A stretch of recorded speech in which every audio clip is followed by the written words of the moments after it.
So ayan mga kadrama-rama, alam ko pong inaabangan nyo po no, yung next na mangyayari dito sa Shining Inheritance, dahil alam naman po talaga natin mga kadrama kung paano po talaga bilugin ni Charlie, nilalani talaga yung utak ni Juana, lalong lalo na yung mga panahon na yun na talagang gusto nila Charlie at saka nila Lani na mapunta nga po itong si Lola Oria doon sa facilities, dahil yung isip daw nila ay mapapabuti doon si Lola Oria. So ito namang si Juana ay nagpauto naman, pero itong si Yuan talagang nagdadalawang isip pa siya. Syempre isa siyang apo ni Lola, gusto niya talaga na sila dapat yung mag-aalaga kay Lola.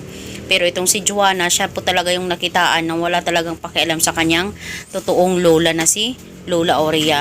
Dahil nga po talaga dito mga kadrama, sa kabila po ng lahat ng yan mga kadrama, yun ang hindi na alam ay talagang inuuto po talaga sila o binibilog po yung ulo nila ni Charlie at saka ni Lani. At dahil nga po talaga dito mga kadrama, ay darating yung panahon na malalaman po talaga ni Juana na itong si Charlie ang totoong magnanakaw dito sa kanilang kumpanya sa De La Costa Corporation. Kaya masasabi talaga ni Juana na totoo ang sinabi ni Ina. Diba? Na sana nakinig na lang kami kay Ina. Tapos kami ginamit mo lang, binilig mo lang yung ulo namin para makuha mo yung kung ano yung gusto mo sa plano mo dito sa kumpanya. At isa na doon yung pagnanakaw mo ng pera dito sa kumpanya namin nila Lola. So dahil dyan, talagang may inis talaga itong si Juana dahil sasabihin niya na pinagkatiwalaan ka namin ni Juan. Tapos ito yung gagawin mo sa amin. Tapos napalayo pa si Lola sa amin ang dahil sa inyo, sa mga pinaplano nyo.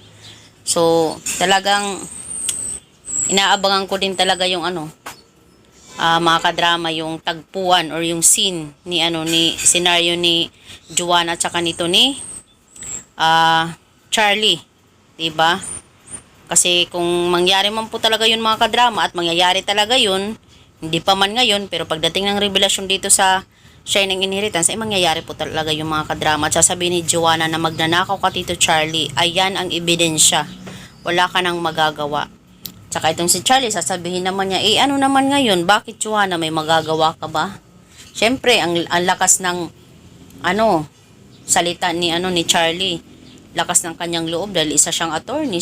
Syempre alam niya yung mga palakad. Sila Juana, anong kaalam-alam nun, di ba? Yung mga ganung Kaya matatalo pa rin talaga si Juana dito unless talaga yung ebidensya niya ay malakas.